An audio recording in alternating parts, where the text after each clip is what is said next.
विपक्षी वाले को पेट में दर्द हो रहा है जातीय जनगणना से, अब केंद्र में उखाड़ने का काम करेंगे मोदी को। पीएम मोदी का सफाया करेंगे इस बार। हमारे देखिए ना जी, उच्च न्यायालय में 10% वाले अपने जाके बैठे हुए, 90% वाले क्यों नहीं, एक दो गिने चुने लोग क्यों जा रहे हैं? क्योंकि वहाँ पे लोग अपना 10% वाले हथियाए हुए हैं इसी के लिए ना। देखिए, जब से आप बताइए, जब से बीजेपी आई है सत्ता में 2014 के बाद, सिर्फ और सिर्फ वो फालतू टॉपिक ही करते आई है। कभी बोलती है कि बिहार पाकिस्तान है, हिंदू मुस्लिम को बांटने की कोशिश कर रहे हैं। सिर्फ देखिए, बीजेपी को सिर्फ और सिर्फ खतरा है तो उनके कुर्सी से खतरा है, ना हिंदू को मुसलमान से खतरा है, ना मुसलमान को हिंदू से खतरा है। हम लोग सब औपचारिकता एक भाई के तरह रह रहे हैं, ठीक है। और सिर्फ कुर्सी का जो खतरा है, श्री नरेंद्र मोदी जी को खतरा है। इस वजह से बिहार में वो प्रकाश डालने का काम कर रहे हैं। बीजेपी जब से मौजूदा गवर्नमेंट आई है, वो सिर्फ और सिर्फ नफरत बांटने का काम कर रही है और ये जनता समझ चुकी है। बुलेट में क्षत्रिय ब्राह्मण लिखा देंगे, उस वक्त जातिवाद नहीं होता है, और जब जनगणना कर देंगे तो जातिवाद होता है। क्या है? नमस्कार, मैं फरत अफसा और आप देख रहे हैं नेशनल दस्तक। देखिए, जब से जातीय जनगणना का रिपोर्ट सामने आया है, तब से जो है सियासत मच गई है इसको लेकर के, और कुछ लोग बयानबाजी करते दिख रहे हैं कि अब बिहार जो है इस्लामिक राज्य बनने वाला है, यहाँ पे हिंदुओं को प्रताड़ित किया जाता है। ऐसे में हम पटना जंक्शन आए हैं और हम यहाँ के लोगों से बातचीत करेंगे कि वाकई में यहाँ हिंदुओं को प्रताड़ित किया जाता है, जो बिहार जो है मुस्लिम राज्य बनने वाला है। तो चलिए इसी मुद्दे पे बात करते हैं। क्या नाम है आपका? मेरा नाम नैतिक। नैतिक क्या कहिएगा, बीजेपी वाले बोल रहे हैं कि बिहार जो है मुस्लिम राज्य बनने जा रहा है, ये कैसे होगा? सही में लग रहा है क्या? ये हो ही नहीं सकता है। अच्छा, आप हिंदू हैं? हाँ। आप लोगों को प्रताड़ित किया जा रहा है यहाँ पे? नहीं, हम हिंदू हैं। क्या कहिएगा, आप लोग को यहाँ पे प्रताड़ित किया जा रहा है? नहीं, बिल्कुल नहीं। ऐसा बयान लोग दे रहे हैं। बयान कहावत है ना कि कौवा कान लेके जा रहे हैं, अपना कान देखेंगे कौवा देखेंगे। बोलने वाले तो बहुत कुछ बोलेगा, सत्ता में आने के लिए ना पावर का इस्तेमाल करेगा। यानी कोई आपका नाम को नहीं जानता, अपना नाम ऊंचा करने के लिए कुछ तो बोलेगा। बताइए, मोदी जी के जो विधायक है, वो लोग मंत्री लोग हैं, ऐसे बात कर रहे हैं कि आगे चल के बिहार जो मुस्लिम राज्य बन जाएगा और हिंदुओं को सताया जा रहा है। ऐसा कुछ भी नहीं है, ये कहाँ सताया? 33 साल से तो चाचा भतीजा का सरकार है, कहाँ होगा? लालू का 15 साल है, कहाँ सताया जा रहा है? किसी को तो मारा पीटा भी नहीं जा रहा है। अब आपसे दुश्मनी है, आपसे कोई मार दे, उसका तो कोई जवाब तो नहीं देगा इंसान। ऐसा कुछ भी बात नहीं है। हिंदू राष्ट्र हो या जो भी हो, जैसा बिहार है बिल्कुल अच्छा है। अपने अच्छा है बिहार? बेटर है, बेटर है, मानते हैं? एकदम बेटर है। जब तक ये दोनों का जोड़ी है, एकदम बेटर है। चाहते हैं कि बिहार में अब कोई बीजेपी से मुख्यमंत्री बन जाए? ऐसा कोई चेहरा ही नहीं खड़ा किया कि जिसका चेहरा बजा। सम्राट चौधरी है, क्या बात बोलूं? मुख्यमंत्री बनने के लायक नहीं है, सिर्फ बोलने के लिए। वो सिर्फ बोलने के लिए वो सिर्फ बोल सकता है, वो कर नहीं सकता है। अच्छा, चलिए बाकी लोगों से भी बात करते हैं। विधायक तो अपना ही पेट भरने के लिए है। जैसे विधायक का बेटा कोई रैली में कोई झंडा लेके जाता है, जय श्री राम बोलने, कौन जाता है? आम पब्लिक ना। तो इसमें घाटी किसका है? आम पब्लिक का। वो मंत्री और विधायक का बेटा पढ़ेगा विदेश में और हम लोग झंडा लेके जय श्री राम नारा लगाएंगे। बताइए आप, ये ठीक है? क्या सही बोल रहे हैं? इसका बात सही है, एजुकेशन के लिए सही बोल रहा है। अच्छा, किसी भी कोई भी राज्य, जैसे कि हमारे यहाँ 3 सेक्टर है, एग्रीकल्चर हो गया, फिर प्राइमरी सेकेंडरी में बोलिए ना भैया। हाँ, तो उसमें है ना कि जैसे कि आर्मी में कोई जाना नहीं चाहता, अथी मुखिया चाहे किसी का भी बाल बच्चा हो, कोई नहीं। अब दिखा दीजिए, आप किसी 4 साल कर दिया सरकार। हाँ। आप 4 साल ऐसा क्यों नहीं किया कि एक बार मंत्री बनने के बाद दोबारा मंत्री नहीं बनेगा? क्वेश्चन से आर्मी के रैली देखिए, आपका क्वेश्चन था कि बीजेपी के कौन नेता बोले हैं कि भाई बिहार एक पचौल जी बोले हैं कि पचौल ठाकुर बोले हैं कि भाई बिहार एक मुस्लिम राज्य बनने वाला है। देखिए, जब से आप बताइए, जब से बीजेपी आई है सत्ता में 2014 के बाद, सिर्फ और सिर्फ वो फालतू टॉपिक ही करते आई है।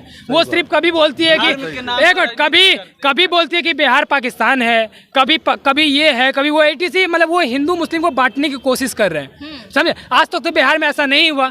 हम लोग यादव के घर में खाना खाते, राजपूत मेरे घर में खाना खाता, हम लोग के बीच तो ऐसा कोई है नहीं। सिर्फ देखिए, बीजेपी को सिर्फ और सिर्फ खतरा है तो उनके कुर्सी से खतरा है, ना हिंदू को मुसलमान से खतरा है, ना मुसलमान को हिंदू से खतरा है। हम लोग सब औपचारिकता एक भाई के तरह रह रहे हैं, ठीक है। और सिर्फ और सिर्फ कुर्सी का जो खतरा है श्री श्री नरेंद्र मोदी जी को खतरा है। इस वजह से बिहार में वो प्रकाश डालने का काम कर रहे हैं। और देखिए आप बोले जातीय जनगणना से किसको इतना फर्क है भाई? हाँ भाई यादव का ज़्यादा संख्या, हाँ हम यादव है, यादव का ज़्यादा संख्या, हाँ भाई हम लोग कुर्सी पे हम बैठेंगे। जिसका ज़्यादा वोट वो ज़्यादा कुर्सी पे उसका हिस्सेदारी। ठीक है, एक देखिए मान लीजिए एक ट्रेंडिंग ये चल रहा है कि यादव मान लीजिए मुख्यमंत्री बनता है तो उप मुख्यमंत्री तो भाई एक मुस्लिम को बनना चाहिए, क्योंकि मुस्लिम का एक 17% है, 18% है, 18% तो एक मुस्लिम को ही होना चाहिए। और उप मुख्यमंत्री एक मुस्लिम होना चाहिए, तो एक मुख्यमंत्री आप मुसलमान को बना दीजिए। और यही ट्रेंड है। और सिर्फ देखिए बीजेपी जब से मौजूदा गवर्नमेंट आई है वो सिर्फ और सिर्फ नफरत बांटने का काम कर रही है। और ये जनता समझ चुकी है। अब हम लोग दोगला वाली राजनीति नहीं करेंगे, हम लोग एजुकेशन पे राजनीति करेंगे। बिहार मेरा कैसे आगे बढ़े उस पर राजनीति होगी, ना कि हिंदू मुसलमान पे राजनीति होगी। क्या लगता है, यहाँ पे आइए ना, इतना ही क्या एक मिनट आपसे क्या लगता है नीतीश और लालू जी हिंदुओं की एकता को तोड़ने की बात कर रहे हैं? नो जातीय जनगणना करवा के इतना ही बीजेपी को ऐसा फर्क कहना है उनका। तो जीएसटी शिक्षा पर हटा दिया जाए, क्योंकि सारा गरीब लोग के पास शिक्षा पहुंच जाए। 14% कौन सा देश में शिक्षा, 18% जीएसटी। आप बताइए कौन सा देश, इंग्लैंड जैसा डेवलप, यूएस अमेरिका ये सब जैसा देश पर शिक्षा पर जीएसटी नहीं है। लेकिन हमारे जो मतलब बिहार जब से जीएसटी लाया 18% जीएसटी ले लेता। तो बिहार इंडियन सेंट्रल का बात कर रहा हूँ ना। हाँ मोदी जी पढ़े लिखे हैं इसीलिए 18% क्या लगता है, किसको लगता है कि बिहार में बीजेपी से एक मुख्यमंत्री बनना चाहिए? है कोई यहाँ पे? कैसे बन जाए मैम? अभी कैसे कब फालतू को जब पूछ रहे हैं क्या बोल दिया? ऐसा उन्होंने कहा है कि अगली बार बिहार में अब भाजपा से एक मुख्यमंत्री बनने वाला है। कैसे बन जाएगा? अभी सोचिए 18% सुनिए 18% मुस्लिम, एक मिनट 18% मुस्लिम, 18% मुस्लिम और उसके 14% यादव, वही समीकरण भाई यादव मियाँ भाई कैसे बीजेपी बन जाए? हो कोई पावर है ना? बीजेपी वाले बोल रहे हैं कि 2024 में प्रधानमंत्री मोदी जी बनेंगे और बिहार में एक बार फिर से भाजपा की सरकार बनेगी। सुनिए ना, तो समझिए कि नीतीश कुमार एक छोटा सा गलती कर दिए थे बेचारा, कि एक गठजोड़ कर दिए थे बीजेपी का। और सिर्फ बीजेपी को बिहार में कोई जानता भी था हो, कई को बीजेपी को सीट था बिहार में, उधर नीतीश कुमार चल गए हैं। नीतीश कुमार क्या बोल इससे पहले बीजेपी में कोई था? ये जो अमित शाह के नाम बीजेपी में कोई जानता था? या यही जो आए हैं आपका सम्राट जी जो बीजेपी से मंत्री रहे पंचायती राज के, इनका नाम कोई जानते थे बीजेपी में? ये तो अलग अलग टुप्पा में आ गए। अब देखिए आपका यही लीजिए ना, अब सुनिए बताते हैं, अब पता चला कि जदयू के राष्ट्रीय अध्यक्ष आपका ललन सिंह, सम्राट चौधरी को कोई जानता ही नहीं। पहले कौन जानता था बीजेपी में? आप बताइए, उम्मीदवार के लिए खाली वहाँ से मुंगेर से लड़ेंगे अकेले तो मुख्यमंत्री बन जाएंगे? अगर बीजेपी प्रशासन में सिक्योरिटी होती तो आज नीतीश कुमार डंडा चलवा देता। काहे क्यों नहीं चलवाया? आप नहीं देखे थे? क्या बोल रहे हैं? 1 करोड़ 55 लाख का कर्जा लेके। अच्छा, ये आप मानते हैं कि नीतीश का देन है जो इसको साइकिल का पैसा ही उठाए हैं? नीतीश का देन है स्कूल में पैसा लिए थे, नीतीश का देन है। ये पटना मेट्रो जो घूम रहे हैं, जनरल को साइकिल का पैसा नहीं मिलता है, समझे? पता ना है कि जनरल पता है साइकिल का पैसा नहीं मिलता है। शायद तुमको नहीं पता है, बात पता कर लो यार। एक बार सुनो, नीतीश से क्या प्रॉब्लम है? हम लोग कास्टिज्म नहीं करते हैं मोदी जी, हम लोग का कास्ट नहीं है। कोई हमारे कास्ट के नहीं है, नहीं अथी है। 100,000 यादव मियाँ फूटे वाला हो, यादव मियाँ फूटे वाला खाली जाति करने से G20 देखे। यहाँ पे हिंदू लोगों को प्रताड़ित किया जा रहा है क्या? ऐसा कहना है भाजपा को नेताओं का। क्या किए हैं मोदी जी? प्रताड़ित तो नहीं, जैसे जातिगत जनगणना के बारे में बोले अभी, तो जातिगत जनगणना से वो क्या मतलब क्या करना चाहते हैं? वो चाहते क्या हैं?